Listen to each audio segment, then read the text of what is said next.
gotta say, a weekend, I'm feeling very, very good about Oscar prospects for both Dolomite and Joker. They're both burning up the box office and doing very well. And Dolomite's, of course, going to live on Netflix in perpetuity. So. Yeah. That's a little weird that movie's going to be on Netflix. Yeah, immediately. But there it is for people to watch it. No reason for Academy voters to miss it. That's it. No reason to miss it at all. And they're handling it really well. It's beautiful. It's going really well. So, have you gotten any screeners yet? One or two. I got some show. Oh, you got The King. Not that one. Not the Netflix one. The one about Imelda Marcos. The documentary. Oh, yes. So whatever it is. Yeah. That's what I got too. The Showtime doc. Yeah. Something like that. Yeah, we should be getting more. October is usually a fair early month onslaught, but haven't gotten any of those yet. I'm assuming that we're going to be spending the rest of our award seasons, all of them, hostless. In most cases, it doesn't seem like we're going to be having any hosts. For the time being, everything's cyclical, so they'll go back to a host when there's somebody that's safe to go to. I can't imagine who that's going to be. It's because, I'll tell you who it's going to be. It needs to be an attitude shift. I'll tell you who it's going to be, and it'll be right. It'll be justice. It's going to be Kevin Hart. You think so? To me, that pivots more on Kevin than it does the Academy at this point. And I think Kevin's got an attitude. And I don't know. The little man seems like he holds a grudge. Yes, but I also think it pivots on not so much Kevin, but it pivots on how much we're willing to go against the people who are opposed to Kevin. And I think that it is a vocal minority. And I think at a certain point, the opposition just becomes kind of shrill and repetitive. Yeah. And it just becomes like a droning sound in the background. And it's been there, done that. He's paid his price. We feel like he's the last few years he's been he's been a good boy. It's been really clean comedy. He's been a good citizen. He had that accident. Oh yeah, I was gonna say since all of that, he had that wacky accident. He had the accident, and he's recovering. And you get a certain sort of empathy. Yeah, that's it. Although there's a whole weird thing about who was actually driving. Yeah, Come on, man. Yeah, but it's not gonna. That's wacky. Nobody died. You know who could host the Academy Awards? No kidding. And I say this completely. And he has a long track record in history in the world that everybody's been looking at for the last 30 years. I think. Yeah. The person who can host the Academy Awards easily, Will Smith. Will Smith can host it. First of all, he'd be a great host because he's funny. Will has never, ever said or done anything remotely deeply objectional. Well, other than making certain movies, but certain movies that are good. Yeah, no, but as true. a human being on the planet, and you're not going to go back in Will's Twitter feed and find a problem. And That's one of the three most charismatic celebrities I've ever met. Yeah, along with Schwarzenegger and Crow. Yeah, and all for different reasons. Yeah, but yeah, that's interesting. I mean, I keep thinking there's a way to shoehorn Jerry Seinfeld in there somehow. Yeah, Jerry. Because comedians in cars is a thing. He still has a profile. He hasn't disappeared. Seinfeld just signed that giant new deal for Netflix. Yeah, so he's back on everybody's radar. He's still a sharp comic, and his material is classic Oscar material. It's funny, there's a new channel on XM Radio. I should make mention of this. Mm-hmm. I just found it today by accident because every once in a while you get sick and tired of listening to the same 5 or 6 channels. So I'm just going through the dial, the XM radio dial, and I'm like, oh, this is a great bit. This is Johnny Carson talking. It's in the comedy range, right? Mm-hmm. In the comedy channels, which is usually stand-up stuff. And I'm listening to a little bit of Johnny Carson talking to Bob Newhart, and then I realize I look at the screen. I'm like, are you kidding me? There's a whole channel, a Tonight Show channel. Oh, it's all old Tonight Show bits. Nonstop, they're just farming out. They're licensing old Tonight Show stuff, and it's just it was Carson and Bob Newhart just doing shtick, like not even prepared to rehearse shtick. That is fantastic because they were buddies off screen too, and it was really, really funny. And it's that Johnny Carson thing that Carson had when he hosted the Oscars. Very much Seinfeld. Yeah. So he could do it too. You're right. Will Smith could do it. There are a lot of people that could do it. Yeah. It'll be interesting, man. Yeah, a lot of you. What's funny is if you want to find people who can do it, you got to go backwards in time, which is ironic to me. I mean, Jay Leno could Leno host? Of course you could. Yeah. You can if you go backwards in time, you can pull in all kinds of old school guys and women, who could host because the problem is. You're younger, newer, and even by that, we're talking about people, 40 and sometimes plus 40 years old. They've been spending the last 20 years trying to be ever more edgy. Yeah. And therefore, dancing out there on the edge of the razor blade with the things that they say and the idea, it's a thing. Certainly since Andrew Dice Clay. Yeah. Andrew Dice Clay was that last guy who went out there and he got smacked down and beat up and ground into dust. Being out there, but since him, these comics have been trying to live out there, and that's what you get. See, that's why I think Seinfeld would be, because he's a perfect old school guy. He's like a younger version of Billy Crystal. Yeah, he was never interested in being edgy, Jerry. No, he was interested in being funny. Yeah, he's just old school Catskillian style Jewish comedy. Observational. Observational stuff that's in the world that I find funny. Yep, absolutely, very, very true. David Brenner was another one. Yeah. Robert Klein, the old school. Richard Lewis. Richard Lewis. All of these guys. I was listening to some of Richard Lewis the other day. It just had me in absolute stitch. I'd forgotten how funny he could be. Yeah. He was so neurotic. Gary Shandling. Yeah. Oh, the late Gary. Gary's so wonderful. Yeah. All right, well, we're gonna dive in with some. So we got a lot of TV this week. We've got some docs. We got foreign. We got all the new stuff out of the way last week. So we're gonna get into some. We're gonna get into some TV and foreign and docs this week, and also got Tim's got a couple of LGBT titles. The first one I'm going to talk about here for foreign film fans.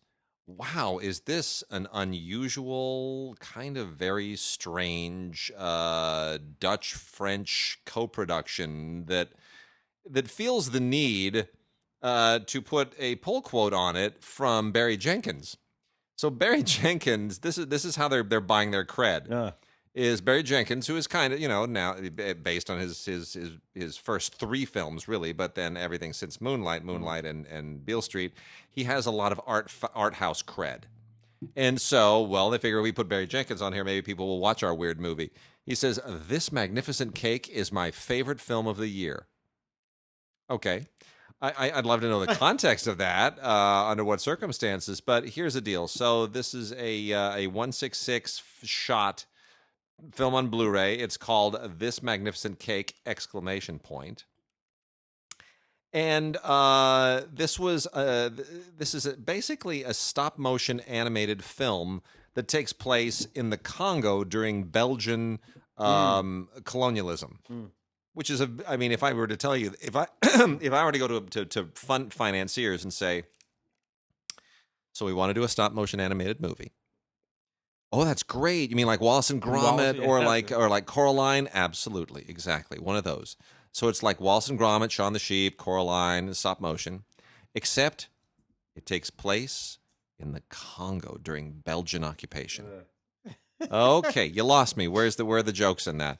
It's it's an unusual thing, but it winds up being relatively interesting. And by magnificent cake, what that refers to is that Africa was viewed by the colonial powers as a cake, and King Leopold of Belgium said, "I don't want to lose any piece of this magnificent cake." That was his reference to Africa and then the Congo in particular. So anyway, this is from directors Mark James Rolls, who is Dutch, and Emma de Swaif, who is, I think, Franco-Belge. I'm not sure. But anyway, this is in Dutch and in French, and it's a co-production all over Europe, but Netherlands and France, presumably, and Belgian money, I'm sure, is in it. They get tax credit money all over the place. And so this is a look at the colonists and the colonized, and all through stop motion, and it is strange. I'm not going to tell you anything else. It's very strange. Has a behind the scenes gallery and an interview with Rolls, but somehow it kind of sort of works. It's an unusual movie. This Magnificent Cake. From Distrib Films, The Silent Revolution, which is actually really quite good. Silent Revolution takes place in East Germany just about a decade after the end of World War II. And it is, I don't believe that this is based in fact, but it's based in actual factual events. So it is effectively once these various student revolts start happening in the 1950s against communist rule in the East, and there was the Prague Spring and all these various things. So this is about a group of students who are made aware of the uprising in Budapest in Hungary, and who decide that they're going to have some small gesture that shows solidarity, which winds up getting a little bit out of hands. And what it says about history is quite interesting, but the performances are superb. This was at the Berlin Film Festival in 2018 and did quite well. It is, but it's one of the better, German language films I've seen in a number of years. It really tackles the history in a very interesting way. A very, very young Bjork shows up in this movie called The Juniper Tree by Agnieszka Keen. This is from Arbalos. It was made in 1990. It's very short. It's only 80 minutes long. And this is an Icelandic fairy tale of sorts. It takes a fairy tale by the Brothers Grimm, transposes it or transfers it to medieval Iceland, and puts Bjork in it in her first acting performance as a woman with a younger sister, and it's an older sister. She's the young one. The other one's the older sister. And they are trying to basically save their lives because their mother has been arrested as a witch. And it gets into the superstition and the culture of medieval Iceland in a very, very interesting way. The photography is absolutely sensational and beautiful, all in black and white, and very, very impressionistic and very kind of dreamlike at times. And this also includes a trio of short films by Agnieszka Keen, which are all very good, and a new interview with the cinematographer and archival video with Keen. It's worth checking out. I'm not a fan of Bjork, either the music or her acting. However, this really kind of all works. She's just weird enough, and the story's weird enough that it all kind of melds together in a relatively interesting way. I'll do a couple more here, and then I'll turn it back over to Tim to dive into some TV or some docs.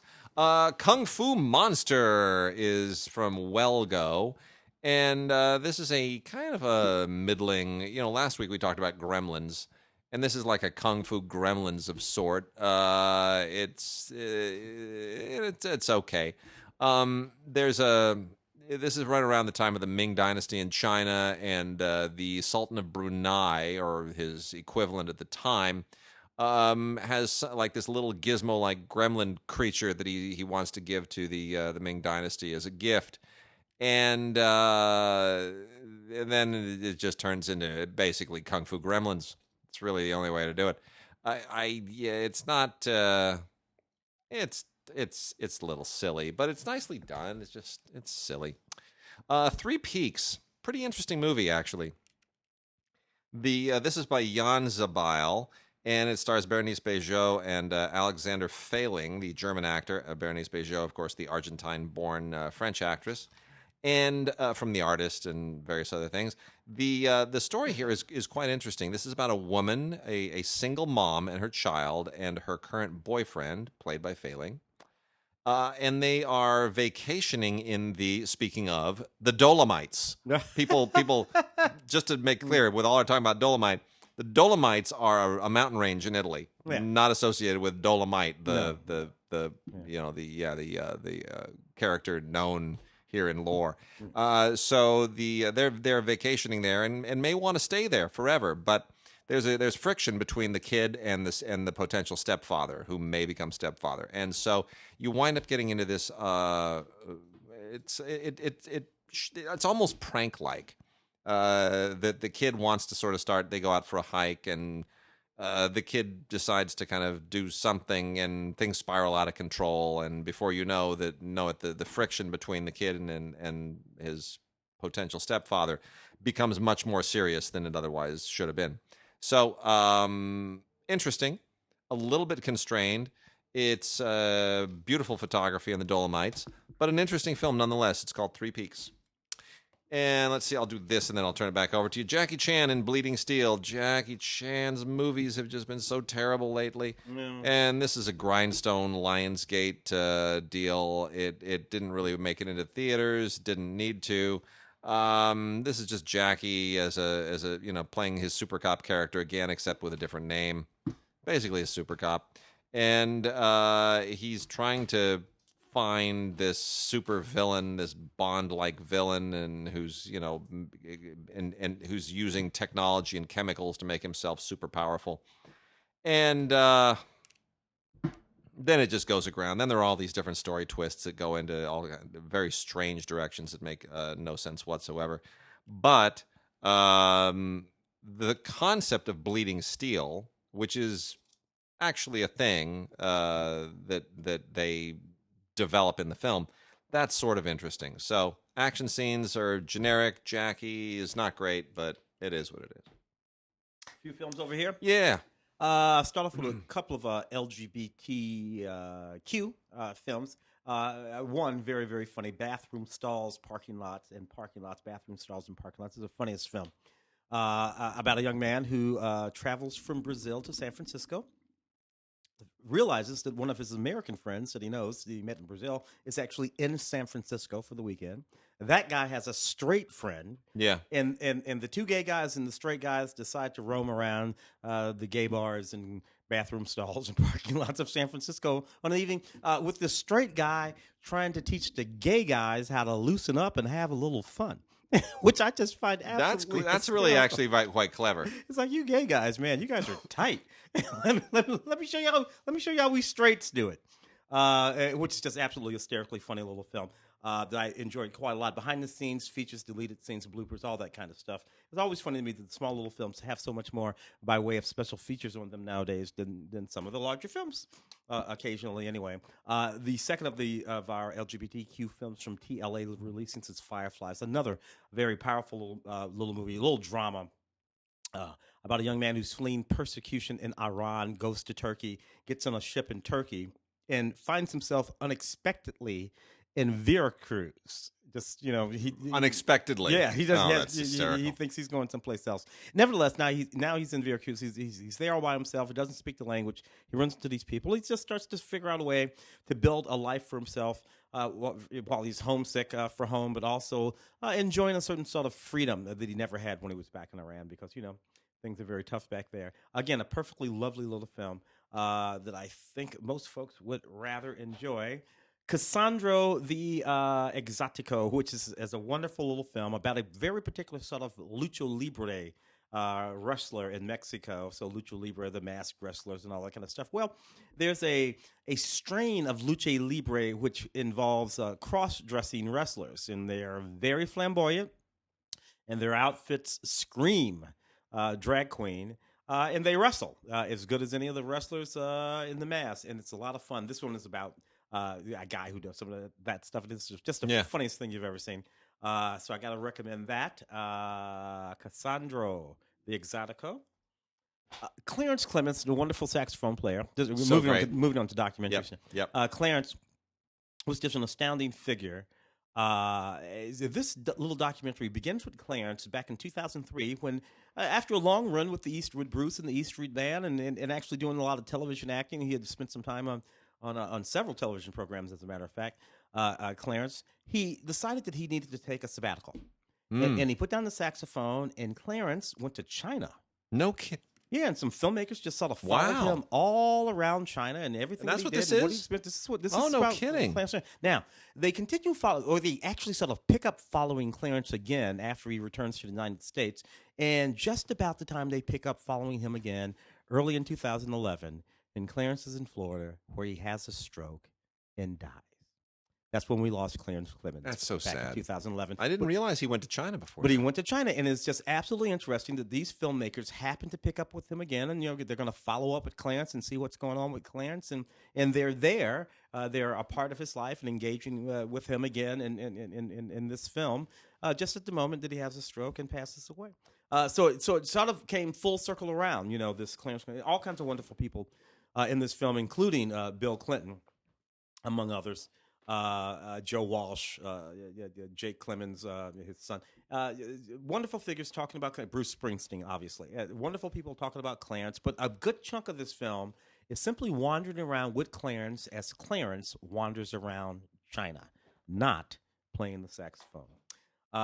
Danger God. Danger God is a film about a Hollywood stuntman who is believed, a guy named Gary Kent, who is believed to be the fella that Quentin Tarantino based a good deal Once Upon a Time in Hollywood on. This stuntman, Gary Kent, who was a stuntman way, way, way back in the day on all kinds of films and working for all kinds of directors dating back to the late 1950s, really. He worked for Richard Rush, Dennis Steckler, Al Abe. I could see this. I could see this now. Now this all makes sense. Yeah, and he had an interesting brush with the Manson family. This guy, he's sort of bigger than life, kind of guy. Now it all makes it, because Quentin just like he cherry picks all of those unusual little details and anecdotes and bits of trivia.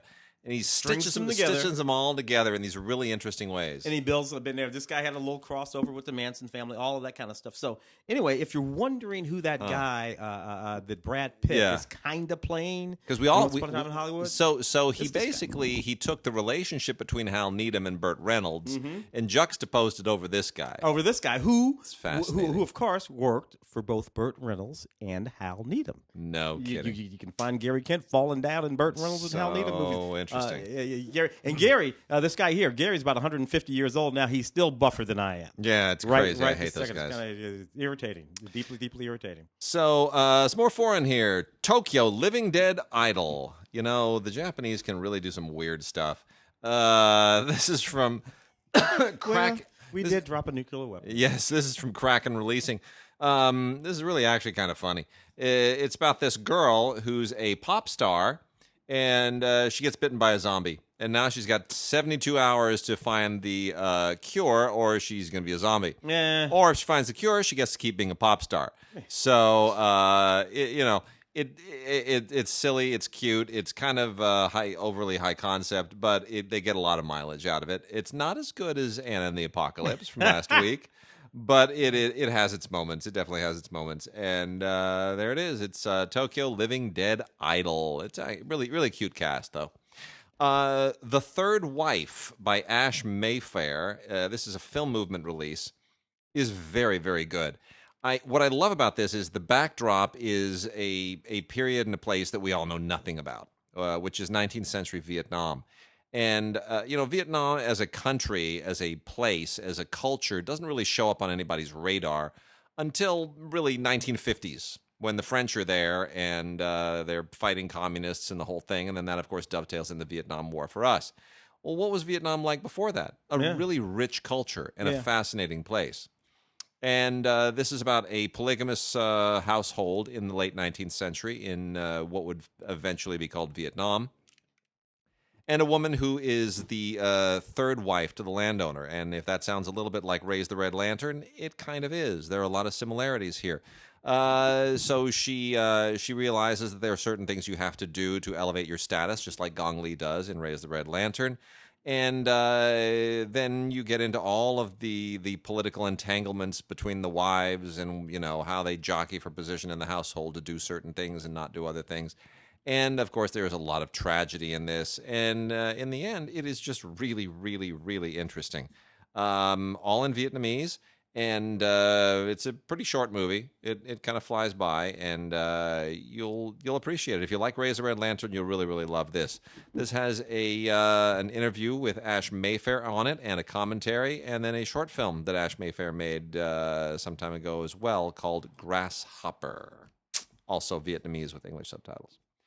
And Louis de Funès stars in The Mad Adventures of Rabbi Jacob by French director Gérard Houry. This is also from Film Movement. This is on their Film Movement Classics line in Blu-ray. And this was actually a Golden Globe foreign language film nominee back in 1973. It is a wild movie. It's just a completely strange comedy. If you don't know who Louis de Funès was, he was, one of these really great French screen comedians who didn't kind of break much out. He didn't break out much further than just some French films. But this is probably his most internationally successful film. And it's based on a bit of a con, I guess is the best way to put it. So you've got this Archie Bunker-like bigot who runs a factory and who is captured by an Arab revolutionary. And they want. How do I even do this without sort of revealing the story for people who haven't seen it? There's they are both. Oh, how to even put this? They've got to disguise themselves as rabbis. I won't tell you why. I won't tell you the circumstances. I'll just do that. They have to disguise themselves as rabbis. And that winds up getting into this bizarre mistaken identity plot, and it just gets funnier and weirder and more eccentric as it goes along. And there's a lot of it's like a big Three's Company episode. Yeah, basically, it's just kind of a wacky farce. So Danielle Thompson, the great French director and also screenwriter, she co-wrote the screenplay. And there's also an essay here by the author, the original author of the material. So Gérard Houry, very talented director, Louis de Funès, very funny guy. Together they made The Mad Adventures of Rabbi Jacob. Fantastic. I'll do one more and then I'll let you get to the rest. So The Girl in the Fog by Donato Carisi, based on a successful novel, essentially tells the story of a disappearance of this teenage girl in the Italian Alps. And the detective who is called in to try to figure it out and realizes that there are more nuances to this and more issues that may be immediately evident. And it's not, is it a thriller? I guess on a certain level it is. But it's really more about it's a bit of a psychological study of how a tragedy affects all the different people and all these different aspects surrounding it. Very, very good film. The Girl in the Fog. Fantastic. A couple of really interesting docs over here. The first one is called The Quiet One. It's just a wonderful documentary about Rolling Stones founding member of the Rolling Stones, Bill Wyman. Yeah, I love this doc. Bill I love Wyman, this doc. Absolutely extraordinary individual who was apparently one of the most sensitive members of the band. And older. He was older than everyone else. Older than Mick. Bill was born in 1936. Yep. So he'd be 83 now. Yeah.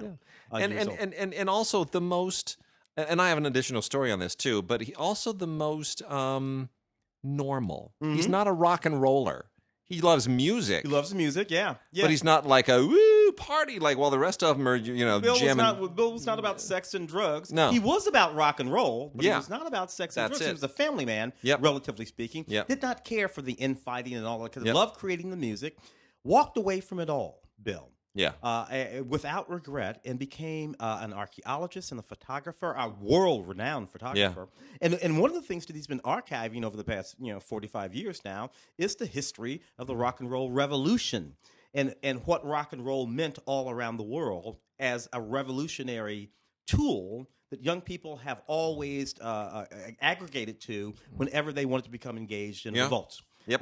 The music of revolution is not Strauss. Yeah. It's rock and roll, to some extent hip hop, I suppose, nowadays. But it's it's popular music. It's popular music. Yeah. And Bill Wyman is just a wonderful, wonderful historian of all of these things. This film, everybody that he ever ran into, and he ran into everybody and talked with everybody. So The Quiet One, a wonderful title for an absolutely fabulous documentary about Bill Wyman.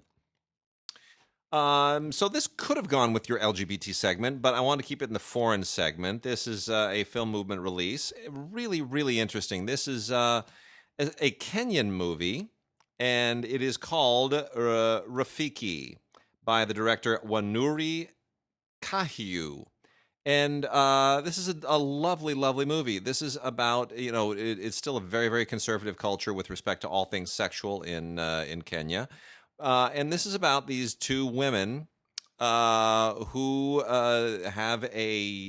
who pursue, despite what the law and culture says, who pursue a relationship with each other. And it is a simple I almost wouldn't even call it a romance. I mean, it is a romance, but it's really much more about their friendship.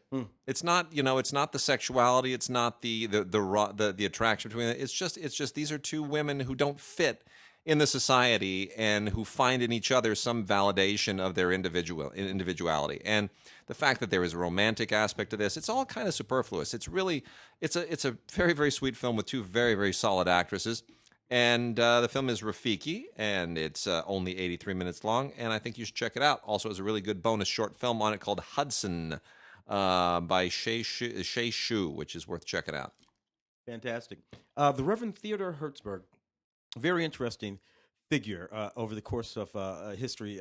Born in 1917, died just a couple of years ago, 2015. So almost made it to the century mark.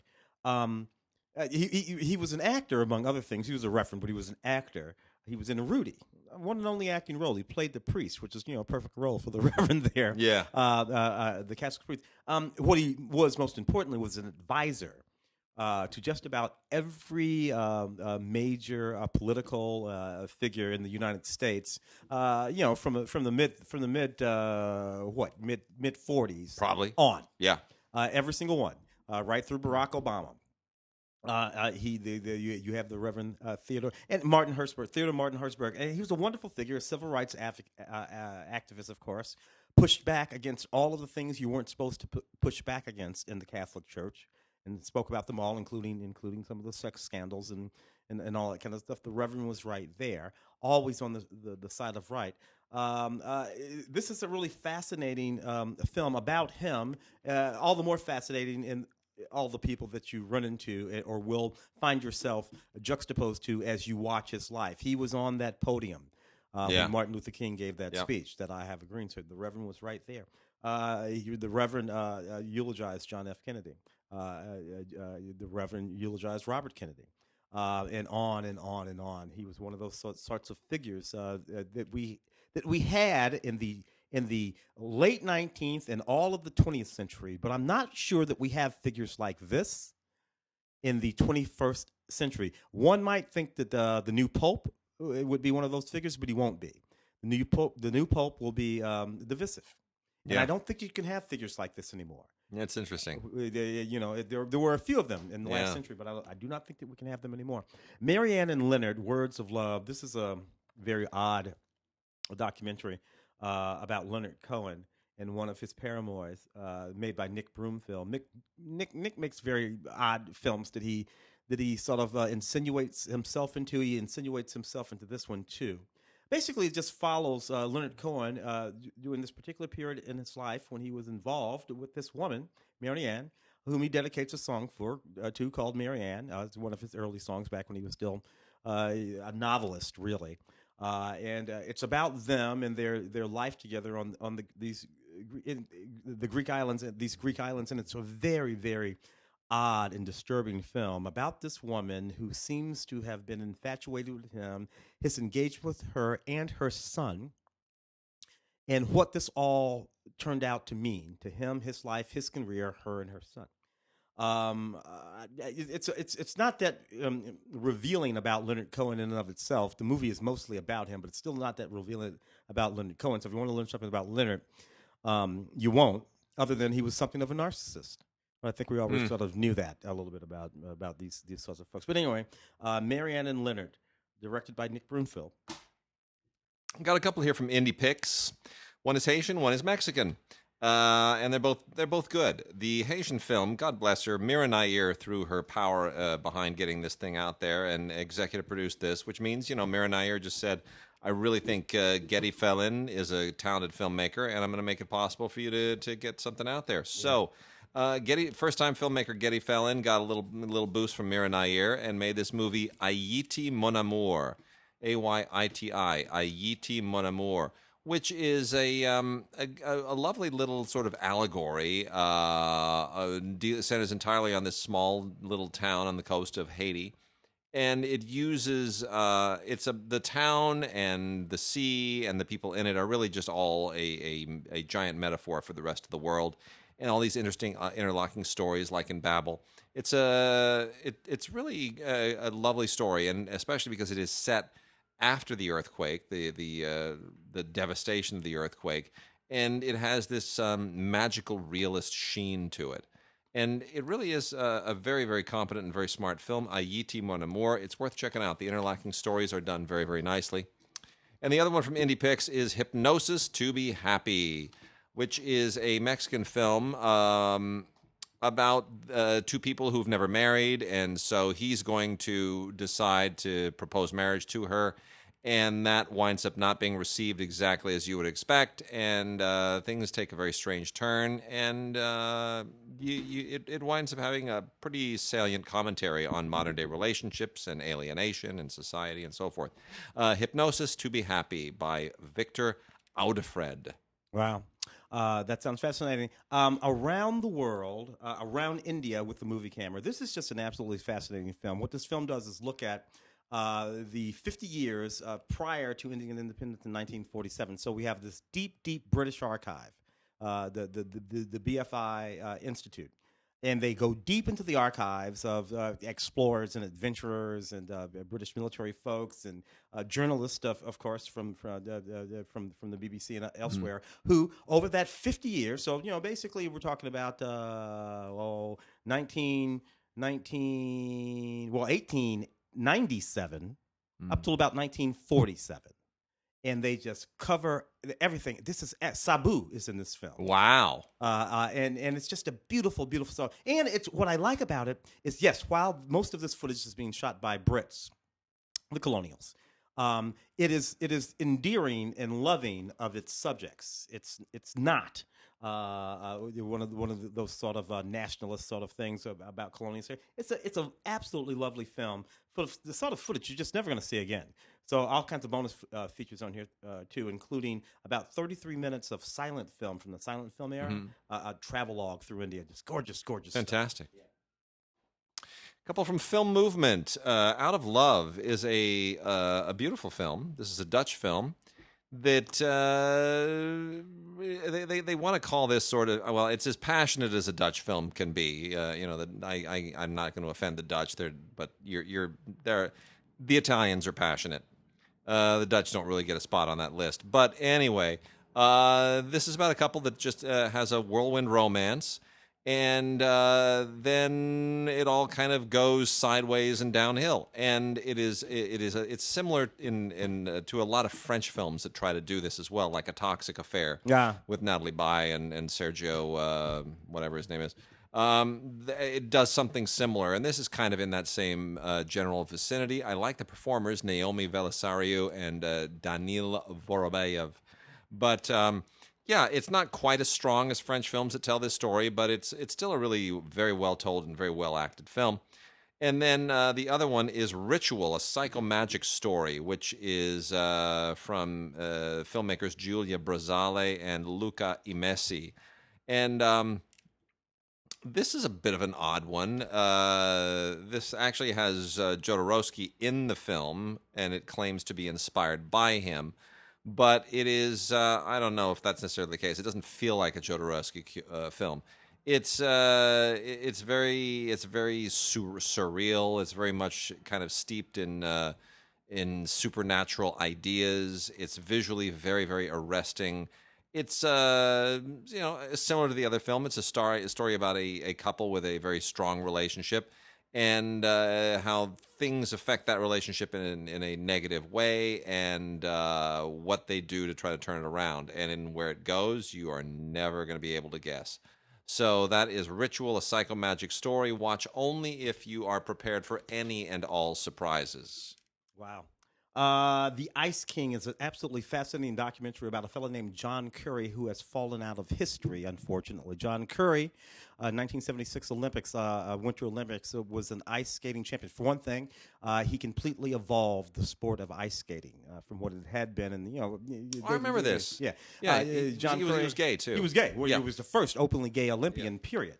Oh, that's interesting. Just first openly gay Olympian, period. I remember that was a thing at the time. It was a big, big deal. Nobody but he was an astounding ice skater. And some of the jumps and spins and triple axles and multiple... John Curry was one of the first ice skaters to do that. Now, what he also was horribly combative human being. Some of which you understood. The world of ice skating is competitive to begin with. It's particularly competitive if you happen to be a gay man who was out and gay. He was upset that he knew that there were other gay men in ice skating who would not come out. And he was sort of like out there to do battle all by himself against all of that. So he was sort of prickly about that, as well as a few other things. He was a bit self-destructive, very ambitious, and a brilliant skater. But he is a sports figure who has somewhat fallen out of history, which is unfortunate for the gay community specifically, because they have this figure, this person amidst their icons who they've kind of lost a little bit. Nevertheless, John Curry, fantastic figure in ice skating, 1976 Olympics. This is a wonderful documentary that goes quite deep. German film, In the Isles, by Thomas Stuber. I'm not really a fan of this movie. Part of it is because Sandra Hüller, who was in that horrible thing that I hate so much, with the dad and the daughter and the mask and the teeth. What was that thing? What was that? Oh, that freaking German film that drives me crazy. There was a hit at Canada. Everybody else loved it. White anyway. Material? No. It's like the name of the character that the dad plays. Remember, and then there's all the fur at the end. It's horrific, unfunny, overlong 3-hour German comedy. A 3-hour German comedy. So, like, what is wrong with people? I remember that from a couple of years ago. Yeah, that thing, that ridiculous movie. Anyway, so look, I'm half German. I'll tell you, we're not funny people. not at 90 minutes, and certainly not at 3 hours. So, In the Isles, Sandra Hüller. Otherwise, I might be more inclined to her. Tony Erdmann. That was the movie. Tony Erdmann. Yes. Ugh. Everyone else loved it. I hated it. Anyway, I would be otherwise more positively inclined to her. So basically, this is a theme we got going here. These unusual romances. This is about two people. She and this guy. This kind of creepy dude, who work in this giant warehouse, this grocery warehouse. And the warehouse is, of course, sort of metaphorical in many respects, as it obviously would be. And they have a bit of a romance. And it's one of those common people romances where we're supposed to go, oh, isn't that sweet and ordinary and normal? I guess, maybe, but it also isn't as sweet as everybody thinks that it is. It's called In the Isles. It's nicely photographed. I will give it that much. And then we've also got Feliz Año Tijuana, which is kind of like an Alex Cox movie. If you imagine a Spanish language, Spanish and English language in this case, but mostly Spanish language version of Repo Man set right on the border, that's kind of what this is. This is about this professor, this Chicano studies professor from Los Angeles, who has an encounter with a former student right down near the border, and things go sideways. It says a commentary track, deleted scenes, and a few other things. It's just eccentric enough to be engaging. Feliz Año Tijuana. I got a couple over here, including a documentary called The Proposal, a Jill Magic film. About Luis Barragán. Luis Barragán was one of the most important architects in Mexico, in world history, but certainly in Mexico. Many of the most important buildings and communities, entire communities in Mexico, in Mexico City specifically, were designed by architect Luis Barragán, who died in 1988. He has an archive. He had an archive of drawings and notes and letters and all kinds of essays and all kinds of things that is kept in Switzerland. That is under the control of this Spanish woman, named Frederica Zanco. Frederica Zanco, it is said, received control of the Barragán archive from her fiancé back in the 90s, who gave the archive to her. It's a wedding gift. Oh, wow. A wedding gift, right? And she's put it in an archive and in a safe, and it is not something that the world can visit. The world cannot see the collected works of Luis Barragán, who was also an artist as well as an architect. So the artist and director, Jill Magic, decided that she felt like this was a terrible situation for Barragán's writings to be kept away like this. So she solicited Zanco to release these things to her and back to Mexico, to the Mexican people, to relinquish them. And Zanco said no.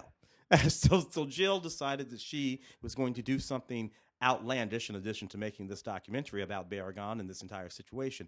What she did involved the exhumation of Louis Spergon and the taking of his remains and the distilling of some of them, at least, into a ring, an actual ring, and offering this ring to Frederica Zanko as a gift of sorts. Nice.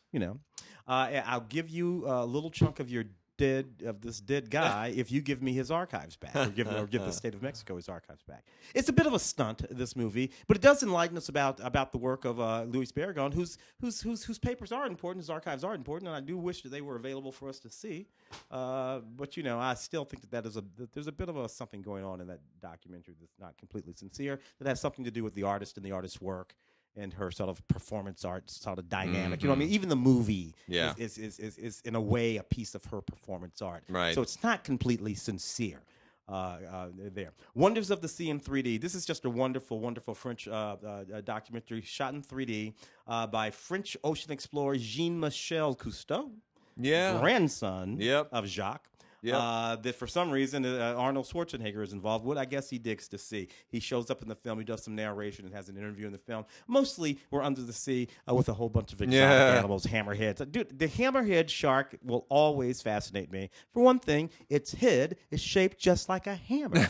It's so How the hell did that turn out? Well, anyway, neat. Under the Sea, 4K Ultra HD and Blu-ray. All right, and we've got some Well-Go titles remaining here. We got some giveaways for them, too. First one is not Asian-themed, by the way. Every once in a while, Well-Go does stuff that is not Asian-themed. We have 2 of these to give away. It is called The First King, Birth of an Empire. And this is from Matteo Rovere. And if you know the story of the Roman Empire, it's about Romulus and Remus, the 2 brothers, Romulus and Remus, who founded it. Eventually, they borrowed that on Star Trek, and that's where the Romulan Empire came from. But the story of Rome is that it was founded by 2 brothers, Romulus and Remus, who were raised by wolves and all this kind of stuff. Yeah. Anyway, that story. Is it done very well? Not particularly. There's not a lot of money to throw around here, but they try to make it respectable.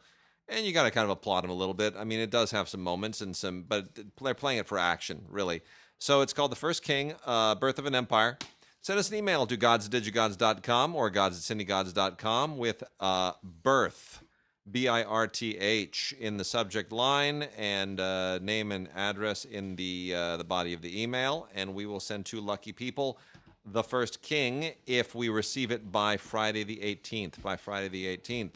We'll let you know within 24 hours. We're also going to be giving away 1 copy of The Gangster, the Cop, the Devil.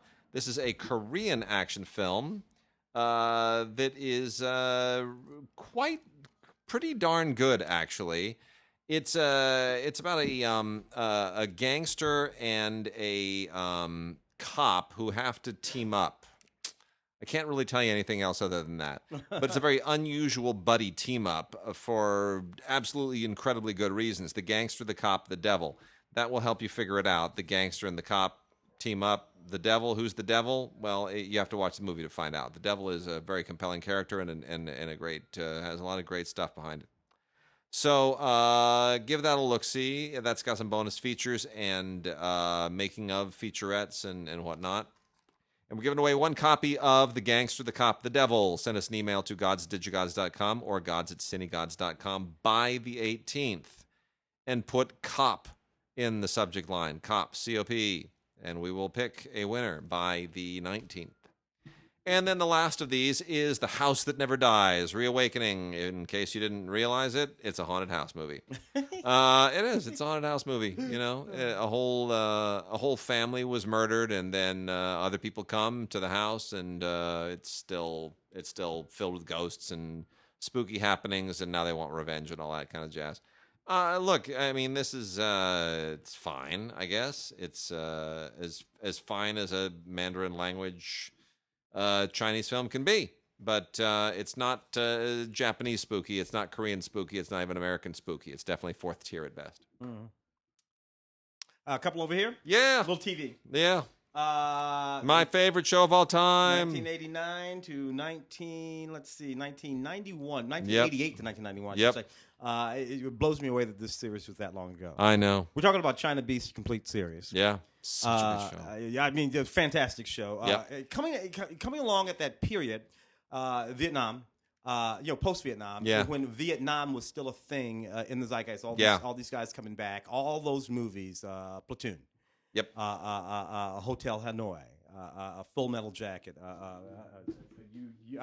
So many were coming along, and then this series.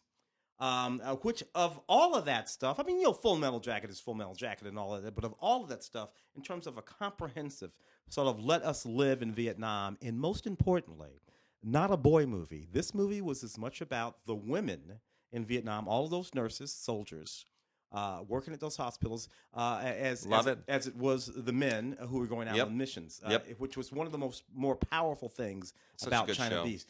Despite the fact it's a series set during that war, it's not a series about boys at all. And this is the re-release. So this is the first time it's been back out since the original release, and full series. You got to check it out. I wish it'd do it on Blu-ray.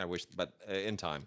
This is one of those blow your mind things too when you go back and watch it. After 30 years almost, and you go through episode by episode, all the people you see, all the Michael Boatman and all just all the young actors who were coming up, who went on, Robert Picardo, who went on to really make names for themselves. It's amazing. It's amazing how many of the young actors and actresses who came to this series. One of them had some real serious careers. I mean, Ricky Lake was in a daggum episode of China Beach, man. Chloe Webb is in China Beach. Tom Sizemore is in China Beach. I can go on. Wings Hauser's in a China Beach. Just on and on and on. It's crazy. If you go, Dorian Harewood is in a China Beach. I know. It's just go on. It's just one of those series. Gave everybody a shot. And Francis Naijin is in China Beach. So wonderful series, the complete series there. This Netflix sort of series doc. The Toys That Made Us. Yeah, I love this. This is pointed at people from our generation. It sure is, because it's not the Toys That Made Us.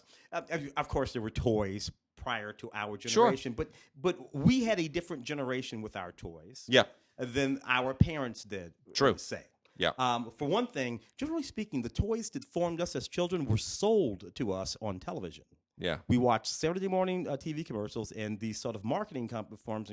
They built these toys. Some of them were the first toys that were merchandising toys. Yeah. He-Man. There was no He-Man toy that spun off a cartoon series. There was a cartoon series that sold us He-Man toys. So we were the first generation where everything was sort of flipped on its head and media became involved. Yeah. And real serious marketing became involved. You couldn't just give a kid a rock and a string and say, okay, go play, boy, and have them be happy. That our generation. We had to have, and these toys, really, every single one of these things is absolutely fabulous. And I can remember where I was the first time I got one or played with one. Great story. Out of Netflix, The Toys That Made Us. Gunsmoke, the 15th season, volume 1 and 2, 26 episodes split between these two double disc sets, all remastered, all beautiful, all really wonderful. And here's the interesting thing about the 15th season. The 15th season takes you out of the 60s. This show started in the 50s. Remember that. Gunsmoke started in the 50s, in that moment when Westerns were a thing on television, and television was young, and it was, it was Westerns just were connected. And now we're turning the corner. We're going into the 1970s. So the 15th season is the one that gets you into 1970. And what's significant about that is that the rural purge took place in 69-70.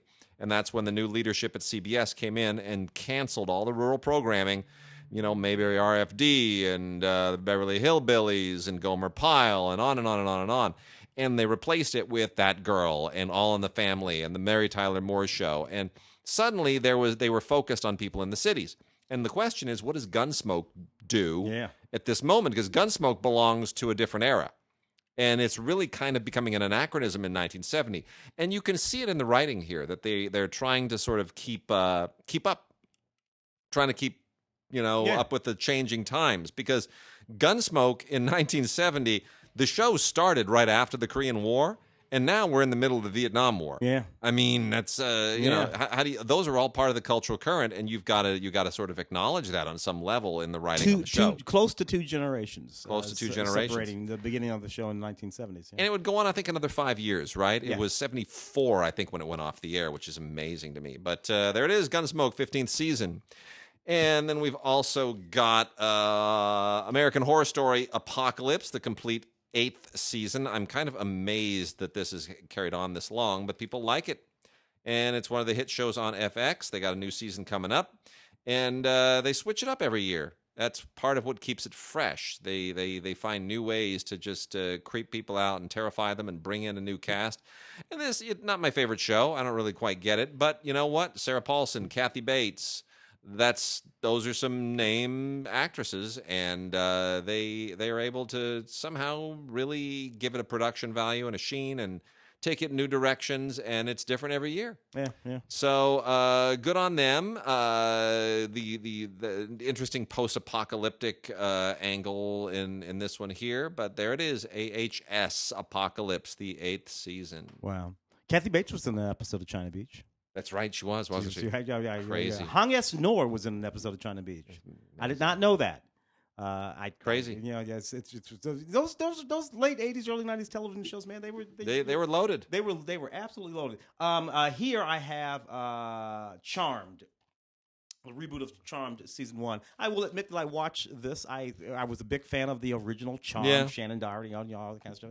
And I was just, I don't know why, I was just one of those people. So when this popped up, for whatever reason, I decided I was going to engage. I watched the entire first season. I absolutely adore this reboot of Charmed. And I'm not one to adore these reboots of things, as folks who listen to this show know. But I do adore this. This is the first season. It's really, really lovely. I love it's sort of ethnic sort of thing that's got going on with the little Latino girls and their half black sister and all this kind of stuff. It's a charming, funny show. That's still speaks to some of the contemporary issues that we have going on today. Special feature on there, the making of Charmed. So I don't really know what to think of Tell Me a Story. Have you watched Tell Me a Story? That's that Kevin Williamson series. Yeah, right? Exactly. It's Kevin is a Scream and Dawson's Creek. So and all kinds of crap. It's clever. It might be a little too clever. So I don't like the other fairy tale Once Upon a Time that show. I don't like that at all, because what that's doing is just weird. It's like trying to wrap contemporary drama around fairy tales in a very confusing way, and you're in and out of different worlds, and it doesn't make sense. Tell Me a Story basically takes a whole series of fairy tales, including Little Red Riding Hood and Hansel and Gretel and Three Little Pigs, of all things, and creates a season-long modern-day urban dramatic arc that sort of modernizes and integrates all of them. So they're not literal fairy tales, but they're like reconceptualized fairy tales. Anyway, you feel like you should laugh, but it's so dark and so thrillery that you sort of can't. So it'll be interesting to see where it goes in a second season and if they can kind of sustain the gimmick. But man, it's really unusual, and I give them A for effort. It's something I've never seen before. So on that, Kevin Williamson, good on you, man. Coming out of Scream, that was his first big thing. Screenplay for Scream. It was his first, and Kevin just really did build a rip-roaring career. Out of that, went straight into Dawson. One of the co-creators of Dawson's Creek, and then on the other subsequent Screams, and he's done a good job, and just cranked it out pretty good there. Got to be a little impressed with Kevin, because we think about the Buffy the Vampire Slayer guy, Josh, and all his stuff. But Kevin did some good work over there too, man. Yes, he did. And then we also have Doom Patrol, the complete first season. Which is, yet another variation on a DC adaptation for television. DC is doing so much better on TV in every conceivable way than Marvel is, and Marvel is doing better on the big screen. It's just a strange thing. I mean, there's a lot of Marvel stuff on television, but it's not good. Yeah, it does. It's not. For the things that I happen to enjoy. DC keeps nailing it. Batwoman. Yeah, come on. Yeah. It's like turning out much better than I thought. This is a bunch of really kind of weird DC superheroes that you've never heard of before. Chief, Crazy Jane, Elasti-Woman, Robot Man. Elasti-Woman. Yeah. Yeah, I do remember. Yeah. See, these are like weird. These are weird superheroes that just sort of don't make sense. And the only thing that they all have in common, and Timothy Dalton, by the way, dude, Timothy Dalton is old. Yeah, he's been around I'm watching this and I'm like, who is that really interesting old British guy? He's got that's Timothy Dalton.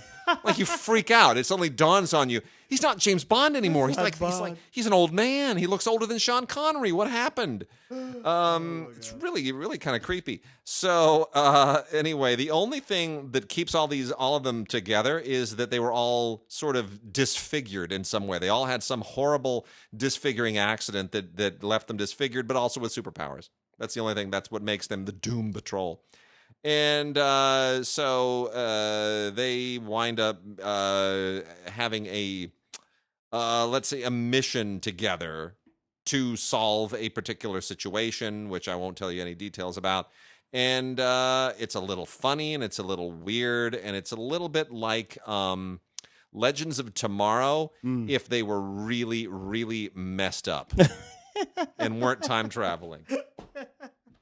Which is kind of funny. And the last one here is the complete series of Life with Lucy, which is a bit of an unfortunate show. It ran only in 1986. It was an attempt to kind of reboot the cast of the Lucy show a little bit, and it doesn't really work. Lucy's too old. Gail Gordon is too old. Yeah, and they're still leaning on a lot of physical comedy, which was just scary. Yeah, it just they threw a lot of people at this thing. Audrey Meadows and John Ritter, and they threw a lot of people at this season to try to hold it down. But it's just Lucy is not Lucy anymore here. So I would say this is really strictly for people who feel the need to be Lucy completists. You're going to want to have this one volume set here, the complete series Life with Lucy from 1986. But otherwise, it's kind of sad. Yeah. Mystery Science Theater 3000, Volume 12. Which means nothing to me. Yeah, if Mark were here, he'd recite chapter and verse. All that kind of stuff. Look, Mystery Science. We watch bad B movies with the commentary from a robot and a dude. It's never been my thing. I was just never my thing either. And the thing of it is, more often than not, I just wanted to watch the damn movie. I know, same here. They were cracking wise about. Nevertheless, there it is. I think they rebooted this with a different crew. Yeah. A couple of 2-3 years ago. Nevertheless, this is Volume 12. The movies that are mocked on this thing include the Rebel set, Secret Agent Super Dragon, the Starfighters, and parts of the Colonius horror. I don't know those movies at all, so you got to be into Mystery Science Theater 3000.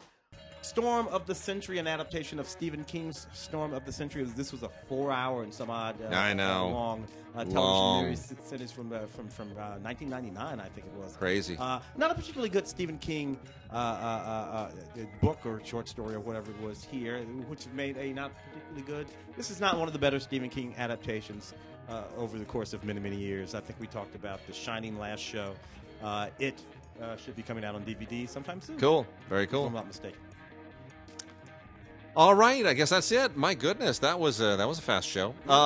Perfect. All right, everybody, we are done this week, and have a great week. Send us all of your emails for the giveaways to gods@digigods.com, gods@cinegods.com.